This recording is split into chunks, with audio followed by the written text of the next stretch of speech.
বাংলাদেশ বনাম শ্রীলঙ্কার খেলা হবে। আহত টাইগার কতটা ভয়ঙ্কর হতে পারে সেটা হাড়ে হাড়ে টের পাবে শ্রীলঙ্কা। বাংলাদেশ তাদেরকে লজ্জিতভাবে হারিয়ে দেশে আসবে।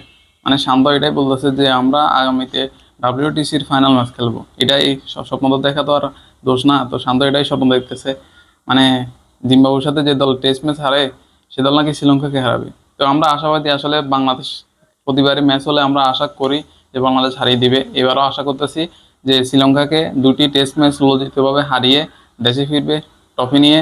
এটাই আমরা আশাবাদী। তো দেখা যাক কি করতে পারে টাইগার। আহত টাইগার কতটা ভয়ঙ্কর ভাবে ফিরতে পারে, কামব্যাক করতে পারে। মানে শান্ত এই কথাটাই বলতেছে যে শ্রীলঙ্কাকে লজ্জিতভাবে হারিয়ে আমরা দেশে আসবো। মানে এই সিরিজটা আমরা জিতবো, কারণ আমাদের র্যাঙ্কিং অলরেডি আছে 10 নম্বরে বাইরে। কদিন পর 20 নম্বরে পাঠাই দিবে ICC। সেটাই এখন সেটারই ভয়। তো 3 ফরম্যাটে বাজে অবস্থা বাংলাদেশের। কোচ দিয়ে কোনো কাজ হচ্ছে না, নতুন খেলা দিয়েও কোনো কাজ হচ্ছে না, কোনো কিছুতে কোনো কিছু হচ্ছে না। টাইগার বাহিনী আস্তে আস্তে র্যাঙ্কিংয়ের নিচে নামতেছে। কদিন পরে 20 নম্বরে নেমে যাবে। সেখানে এই সিরিজটা যেটা ইম্পর্টেন্ট বাংলাদেশের জন্য। তো এই কারণে শান্ত বলতেছে আমরা এই ম্যাচ জিতে যাবো, এই সিরিজ জিতে যাবো। বাংলাদেশ লাস্ট লাস্ট কোন সিরিজ জিতেছিল? পাকিস্তানকে সিরিজ হারিয়েছিল তাদের ঘরের মাঠে, টেস্ট সিরিজ।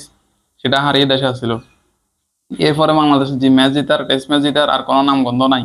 এরপর সাউথ আফ্রিকাকে সাথে ম্যাচ আছে, জিম্বাবুয়ের সাথে ম্যাচ আছে। তো শেষ ম্যাচ এখন দেখা যাক শ্রীলঙ্কাকে হারাতে পারে কিনা।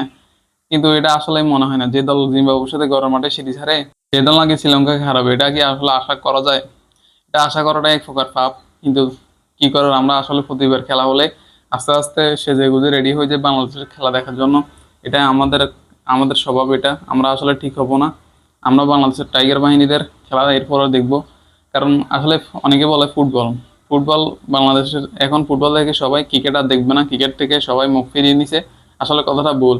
খেলা এখন কালকে দেখবেন, কালকে শুরু হয়েছে, এরপর দেখবেন দর্শকের মেলা। মানে টিভিতে, মোবাইলের সামনে সবাই বসে গেছে বাংলাদেশের খেলা দেখার জন্য। এরপরে আমাদের আসলে লজ্জা নাই, আমরা এরপরে এদের খেলা দেখার জন্য বসে থাকি। কিন্তু কি করে, এটা বাংলাদেশ। তো আশা করি শক্তিশালী টাইগার বাহিনী শ্রীলঙ্কাকে লজ্জিতভাবে হারিয়ে দিবে।